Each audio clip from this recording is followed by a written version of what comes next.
हाँ जी, good afternoon everyone. चलिए start करते हैं यूनिट 1 एटॉमिक स्ट्रक्चर। देखिए, आइंस्टीन ने 1905 में 1905 में सबसे पहली बार ये सजेस्ट किया कि जो लाइट होती है वो ड्यूअल करैक्टर वाली होती है। ड्यूअल करैक्टर का मतलब है कि लाइट पार्टिकल की तरह भी बिहेव करती है और लाइट वेव की तरह भी बिहेव करती है। डी ब्रोगली ने बाद में सजेस्ट किया कि जितने भी माइक्रोस्कोपिक पार्टिकल हैं, माइक्रोस्कोपिक पार्टिकल का मतलब है यहाँ से इलेक्ट्रॉन हो गए, प्रोटॉन हो गए, न्यूट्रॉन हो गए और एच न्यू फोटोन हो गए। इनके अलावा भी माइक्रोस्कोपिक पार्टिकल हैं। तो डी ब्रोगली ने बाद में सजेस्ट किया कि भी जितने माइक्रोस्कोपिक पार्टिकल हैं वो जब भी मोशन में होते हैं तो वेव करैक्टर को भी शो करते हैं।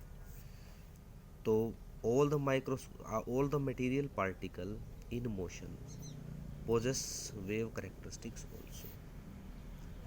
इनकी वेव करेक्टरिस्टिक्स भी होती है। डी ब्रोगली रिलेशनशिप की अगर हम बात करें तो कैसे निकलेगा? रिलेशनशिप का मतलब है कि रिलेशनशिप जो है वो पार्टिकल और वेव के बीच में है। ये between particle character and wave character के बीच में, कि भी कैसे कोई मूविंग पार्टिकल वेव प्रोड्यूस कर सकता है।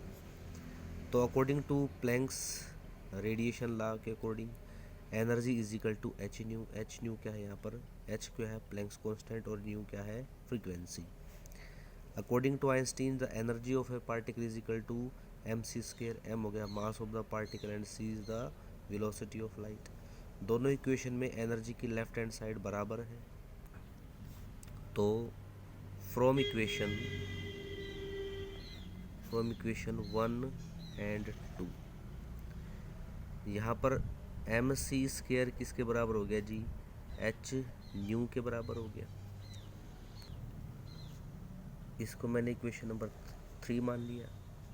We know that the frequency is equal to C upon lambda. Mu is frequency किसके बराबर है? C is the velocity of light and lambda is the wavelength. So यहाँ से म्यू की value इधर पुट कर देता हूँ मैं, तो क्या आ गया जी? M C square is equal to Planck's constant H nu का यू, और म्यू की जगह मैंने क्या लिख दिया? C upon lambda. तो सी से सी स्क्वायर कैंसिल हो गया, लेमडा यहाँ ले आता हूँ, एम सी इसके नीचे हो गया। तो लेमडा किसके बराबर हो गया? H upon M C. C is the velocity of light. If v is the velocity of microscopic particle,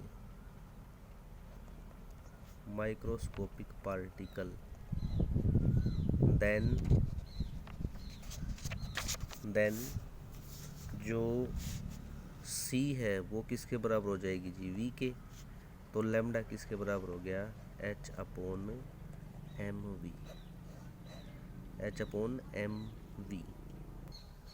अब देखिए, lambda is equal to H upon M V की अगर हम बात करें तो this equation is also called as de Broglie equation. और इसमें जो लेमडा है वो होता है डी ब्रोगली वेवलेंथ। एम हो गया mass of microscopic particle. V is the velocity of microscopic particle, कितनी स्पीड से वो माइक्रोस्कोपिक पार्टिकल जो मूव कर रहा है। इलेक्ट्रॉन, प्रोटॉन, न्यूट्रॉन, फोटोन कुछ भी हो सकता है। अब m इंटू वी किसके बराबर होता है? We know that it is equal to the linear momentum. Physics में आप लोग पढ़ते हो। तो m इंटू वी को मैं p के बराबर मान लेता हूँ। p क्या हो गया हमारा? Linear momentum. सो अगर एम वी की जगह मैं p लिखूँ तो डी ब्रोगली इक्वेशन क्या होगी हमारी? Lambda is equal to H upon P. This is also our de Broglie wave equation. यहाँ पर h किसके बराबर है? h बराबर है जी प्लैंक्स कांस्टेंट के, और क्योंकि ये कांस्टेंट है तो इसकी वैल्यू होगी हमेशा कांस्टेंट। h की वैल्यू होती है 6.626 into 10⁻⁻34 kilogram metre square second inverse, या फिर 6.626 इंटू 10⁻⁻34 जूल सेकेंड। अब अगला important question exam point of view से, एग्ज़ाम में कई बार क्वेश्चन पूछा जाता है कि what is the significance of de Broglie. देखिए डी ब्रोगली वेवलेंथ का जो सिग्निफिकेंस है वो बहुत बड़े साइज़ वाले पार्टिकल के लिए नहीं होता, उसका सिग्निफिकेंस सिर्फ बहुत छोटे साइज़ वाले पार्टिकल के लिए होता है, या कहें कि डी ब्रोगली वेवलेंथ का सिग्निफिकेंस सिर्फ माइक्रोस्कोपिक पार्टिकल के लिए ही होता है, जैसे इलेक्ट्रॉन, प्रोटॉन एंड न्यूट्रॉन। देखिए हमें पता है कि lambda is equal to H upon M V, और यहाँ पर हो गया lambda is inversely proportional to mass. अब देखिए जो माइक्रोस्कोपिक पार्टिकल है, इलेक्ट्रॉन, प्रोटॉन, न्यूट्रॉन, फोटॉन, इनका मास बहुत ही थोड़ा होता है, तो इसलिए ये जो वेव बनाते हैं मोशन के दौरान, वो वेव इतनी बड़ी बनती है कि हम उसको आसानी से ऑब्ज़र्व कर सकते हैं, आसानी से डिटरमाइन कर सकते हैं। Suppose to be a small electron है, इसका मास नेग्लिजिबल है, अगर ये आगे मूव करेगा तो it will move in the wave motion. जब ये वेव मोशन में मूव करेगा आगे, तो ये इतनी सिग्निफिकेंट वेव बनाएगा कि we can observe the wave easily और we can determine the wave easily. इसके कंपैरिजन में अगर एक बहुत बड़ा मास वाला पार्टिकल है तो उसकी वेव बनेगी, लेकिन वेव इतनी छोटी बनेगी कि हम उनको आसानी से ऑब्जर्व नहीं कर पाएंगे जब ये हैवी मास वाला पार्टिकल मूव करेगा। सो कॉन्क्लूज़न हमारा यही निकलता है कि डी ब्रोगली वेवलेंथ का जो सिग्निफिकेंस है वो सिर्फ माइक्रोस्कोपिक पार्टिकल के लिए होता है, स्मॉल साइज़ पार्टिकल के लिए ही होता है, क्योंकि स्मॉल साइज़ पार्टिकल का मास नेग्लिजिबल होता है, तो उनसे बनने वाली वेव काफ़ी बड़ी होती है जिसको हम आसानी से ऑब्ज़र्व कर सकते हैं, डिटरमाइन कर सकते हैं। अब एक दो न्यूमेरिकल पढ़ लेते हैं जी डी ब्रोगली वेवलेंथ पे। कहता है कि कोई इलेक्ट्रॉन है जो 3 × 10⁻⁶ मीटर पर सेकेंड की वेलोसिटी से मूव कर रहा है, तो हमने क्या करना है, इस इलेक्ट्रॉन की डी ब्रोगली वेवलेंथ निकालनी है। सो गिवन हमें क्या है, गिवन हमें होता है वी, वेलोसिटी, ये गिवन है कितनी है, वेलोसिटी ऑफ इलेक्ट्रॉन 3 × 10⁻⁶ मीटर पर सेकेंड, और इलेक्ट्रॉन है तो मास इलेक्ट्रॉन का हमेशा फिक्स होता है 9.1 × 10⁻⁻31 किलोग्राम। प्लैंक्स कांस्टेंट की वैल्यू हमेशा फिक्स है 6.626 × 10⁻⁻34 kilogram metre square second inverse. So we have to determine the de Broglie wavelength, that is lambda. So lambda किसके बराबर होता है, एच अपॉन एम वी के।